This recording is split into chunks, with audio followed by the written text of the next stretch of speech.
Bonjour, Jean-Marc Tanguy, Aviation. Aren't you worried about the time for the negotiations to reach the Eurodrone? As a partner of this program, how do you decode the time you require to sign a contract? In terms of defense, I'm always worried about the time, but our DNA and our experience has shown that we have to be resilient. We have to be a little bit patient. We aren't so naturally, but we learn to be so. So we have to be patient in these large defense programs.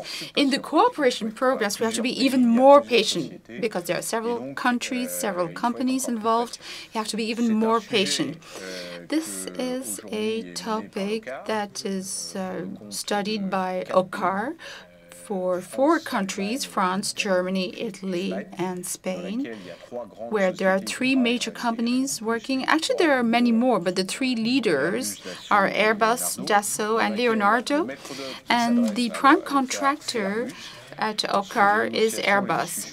The discussions are underway. We aren't really concerned. We are supporting our prime contractor, Airbus. They ask us questions. We answer them.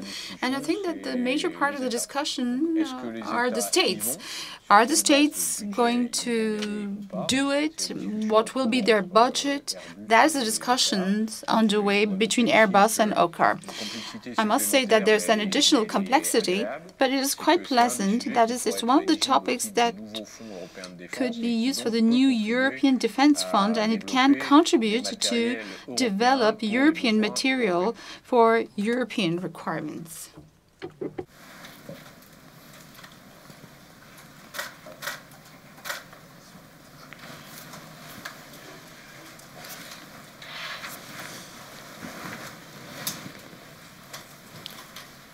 Bonjour. Hello, Olivier Brochet from Credit Suisse. A couple of questions, please. Firstly, about the market trends for business jets, geographically speaking. If you could give us a breakdown, what you've seen in the market in the first half, and what about the business activity right now? And secondly, the hedging, currency hedging, the exchange rate used in the first half of the year, and what about the second half of the year? How do they compare?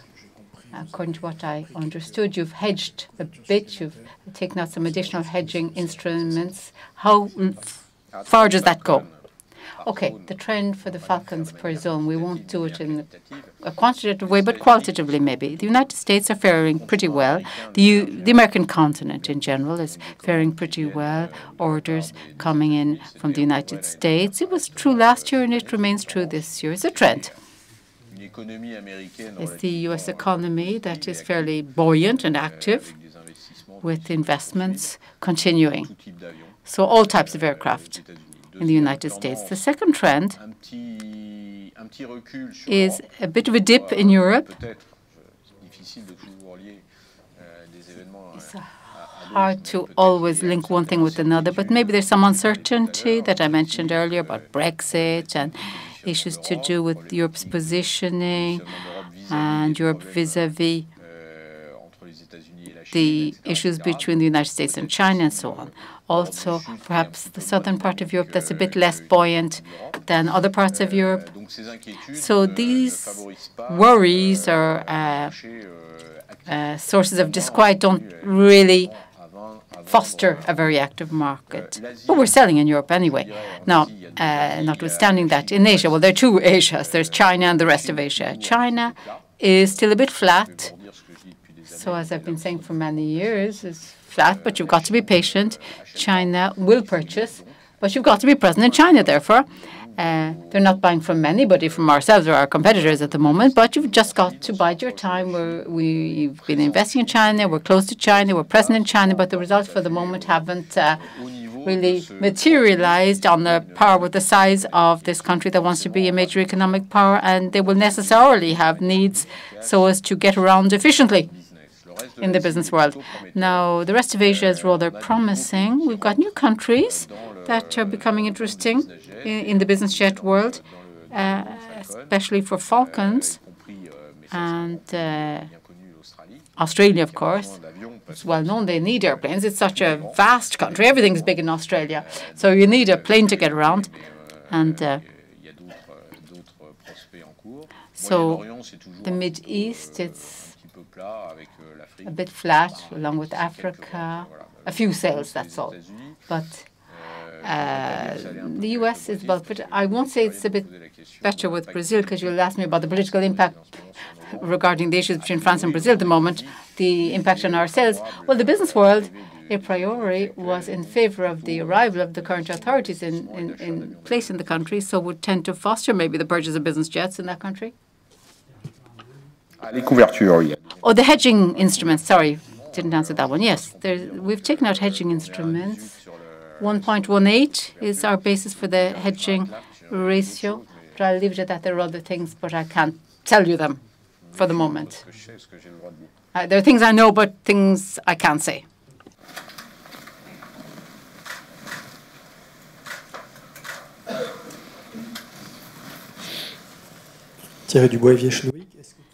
Can you tell us about the F3R retrofit standard and the Mirage 2000D? The retrofit of the F3R, we've delivered the F3R.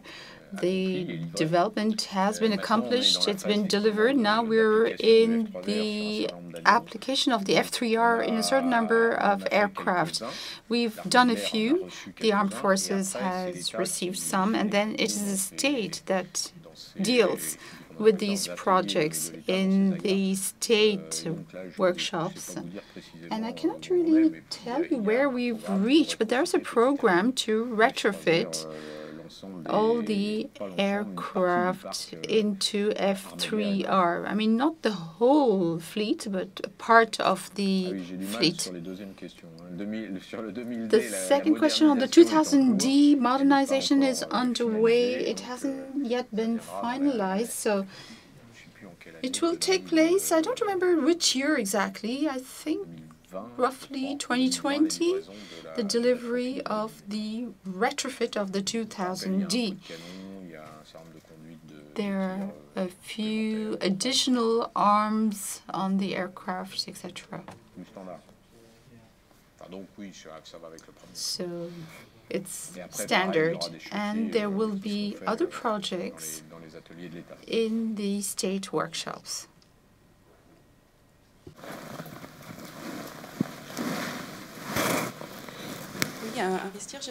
Yes, I'm from Investia. I gathered that one of your competitors in business jets was undercutting on prices. Is this still going on? Was it the case? And is it still going on? Is my question, please, in business jets.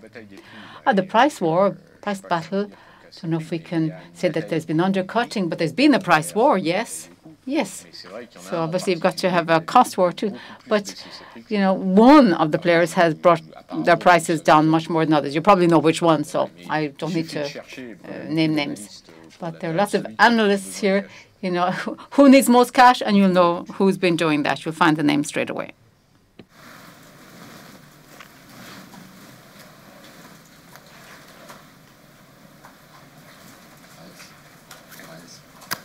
Si, ça y est, ils ont craint que le débat soit clos. Oh, they were afraid the debate was over, is that it? Some people are keeping their questions under their hats or something. Pierre Tram, Info. Pierre Tram, SAT Info. I have a question on the possible contract for the NGF demonstrator. For when is it planned? And the negotiations, the signature of this contract that you mentioned, is that related to the Franco-German project for tanks? No, it's not a tank. It's not a tank. It's not the char, a tank. But we would like the two topics to be completely separated.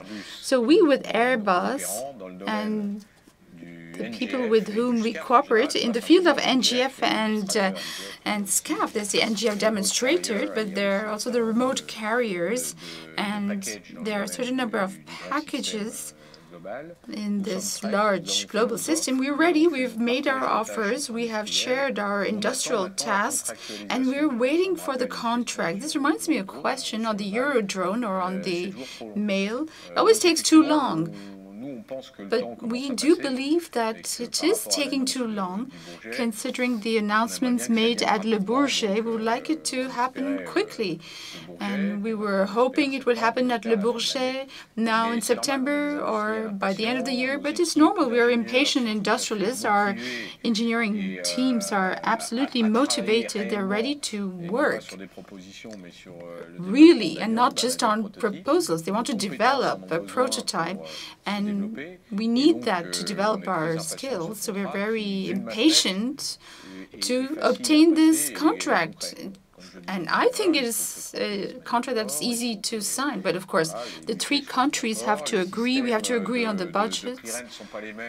The systems are not the same in the three countries, so all this has to be harmonized. We're doing this.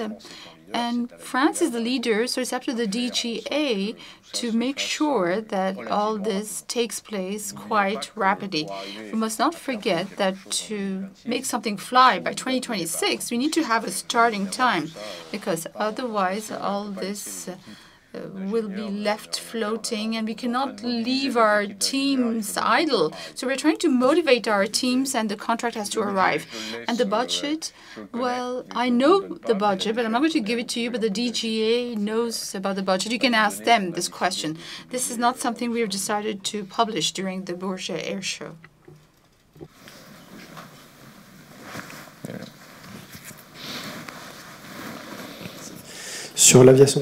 Well, on business jets, this period of flattish market that went on for a while, would it not raise financial issues that you'll have a low ebb of deliveries, and then you've got the R&D spending going on? You've got to cover your costs, you've got factories.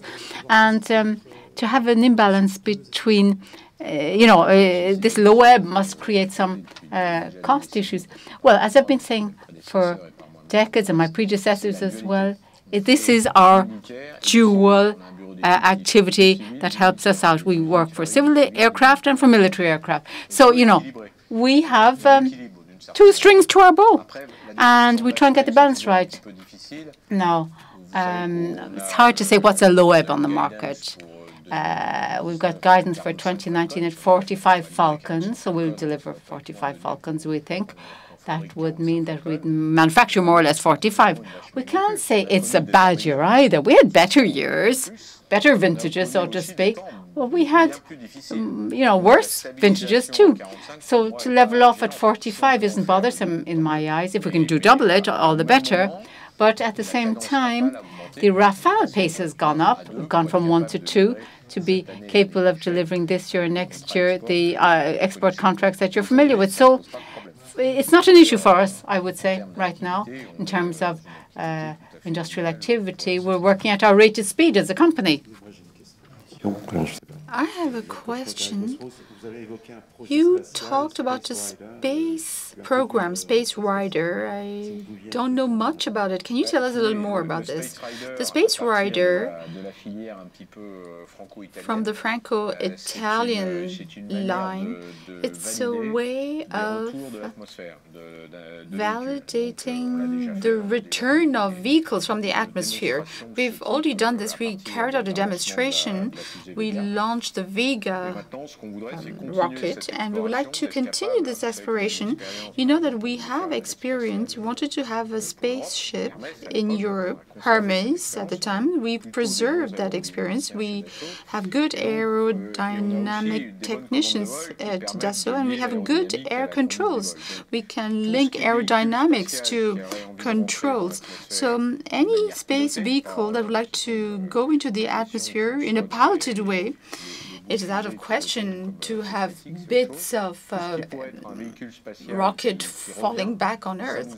And so we're interested in having spaceships that come back. And so we have a project of this type called Space Rider. We are already a stakeholder in the current studies, and we hope to go further and hope to have some demonstrations in the coming months. It's an ESA project, European Space Agency project. Yes, I have 4 small questions. The first one concerns the business jet market. We've seen your competitors with a book-to-bill ratio greater than 1 driven by certain factors, even if we look at the upthrust you had in August. Apart from the 6X, you haven't been obtaining as many orders as some others. Could you explain the slight market share losses in the short term for your company? And the second question has to do with the service activity. How far have you got now in terms of external growth? In other words, have you got a network that is now fleshed out enough? Is it big enough? Or are you going to make further acquisitions? And could you share with us some objectives? You might have numerical objectives between now and 3 or 5 years hence, about the contribution made by that part of your activity. And the third question on the NX, lots of suppliers have already responded to calls for tender. What could you share with us? Any information, maybe a timeline about the different development phases? Any numbers you could give us on that? Firstly, on the first question, if I'm not mistaken, at the end of August, it was 26 orders and 23 deliveries. So book-to-bill greater than 1. Anyway, if you look at the end of June, it's a book-to-bill ratio that's negative. But end of June, is it representative of the market for Falcons? I don't think so, because it's fairly rare that you manage to sell so many airplanes in July and August. So there was some catching up done by clients. They didn't place their orders for all sorts of reasons beforehand. So we're doing not necessarily better or less well than our competitors. You can't compare in this period because our competitors don't produce the figures that enable us to verify that in respect of comparable aircraft.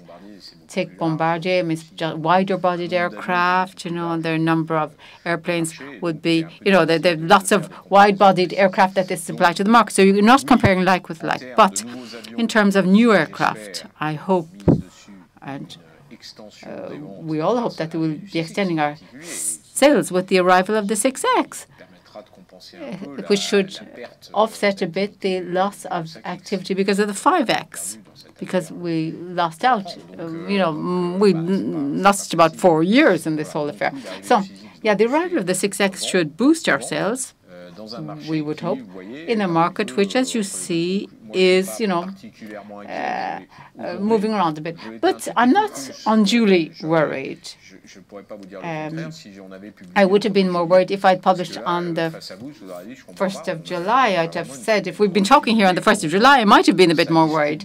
But at the same time, there are lots of talks going on with lots and lots of clients. Even now, there are lots of people who are would-be purchasers. So the price pressure, we talked earlier about that. It's important, but it's not the only factor. We need to widen the range. So the arrival of the 6X will help us a lot there in terms of the Falcon range. Now, the service centres, let us finish closing the deals, the 3 acquisitions we made, and integrate those companies in the coming few months before we talk about further possible acquisitions. We would hopefully be able to give you figures when we have the end of 2019 figures available by about next February. When we've the 2019 figures all available, we should be able to give you a bit more details about that, having integrated those acquisitions. And your third question, what was it again, Loïc? The future Falcon. Well, no, can't answer it anyway, sorry. That's why I'd forgotten it, maybe.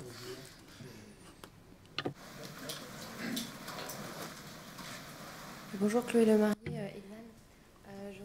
I have 2 questions. The first is, can you give us an indication of the net cash at the end of the year?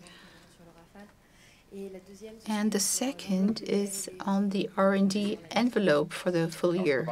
I cannot answer your first question because we do not guide our cash. I gave you an indication that our cash is going to go down because of the additional delivery of the Rafale. So I'm just giving you a trend, which is normal, logical, but I'm not going to give you the landing at the end of the year. I'll let you discover it when we will publish our accounts.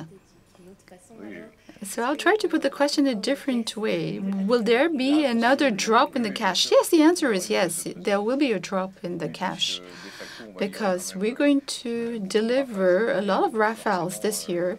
So whatever has been prepaid for these contracts will be used, and so therefore there'll be a drop in our cash automatically.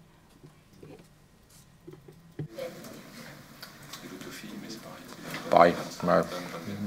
And it's the same for the self-funded R&D. For the self-funded R&D, I gave you two indications. The half-yearly one, which is normal, and I said that there was a progress because we are ramping up on the future Falcon, and we are developing the 6X.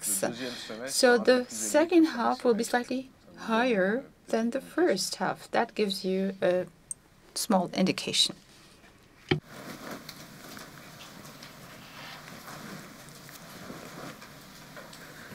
Sur le standard F4. On the Rafale F4 standard, you said you're awaiting additional orders for options. Could you be more specific on that, please? Yeah, well, DGA has rolled out for the French Armed Forces an F4 standard that has been gone through over in the main anyway. So there are tranches. A major tranche was launched at the end of last year, and there are additional tranches that will come in to add up to the total number planned for the F4 standard. So if you're trying to do calculations to see how it gets into the sales and so on, I'd like to tell you that there are additional complementary orders that should come in that will be called F4. Titled F4. Not the same on the par with the previous ones. The bulk of it has gone through. I have two short questions. The first is on Ravel. What is the net sales in H2 for this activity? And the second question on Albatros and Archange. Where are the 26 orders at the 31st of August? The Albatros and CUG, no contracts have been signed, so it is not in our orders. As for the net sales of Ravel, if there were any, it would be very low because this is really the beginning. But I think it will be rather in 2020.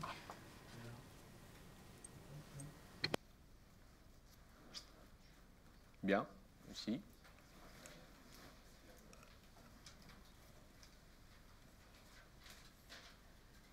Christina Mackenzie de Defense News. You disturbed me actually because you said that there were no orders placed for Archange, Albatros, and the 3 Falcon 8X and the 7 Falcon 200 LX. There were no orders? No, there are no orders. It's just going to happen in the future. And you expect that for the end of the year? For the 3 8X, we hope it will be before the end of the year. But you know, the discussions with the state, it always takes a long time. We have to be patient. So if it's not at the end of this year, it'll be at the beginning of next year. And for Archange, it won't be this year, but next year, most probably. Okay. Well, if there are no more questions, I'd like to thank you. And I hope to see you very soon for our results in 2019. That is in 6 months from now. Thank you.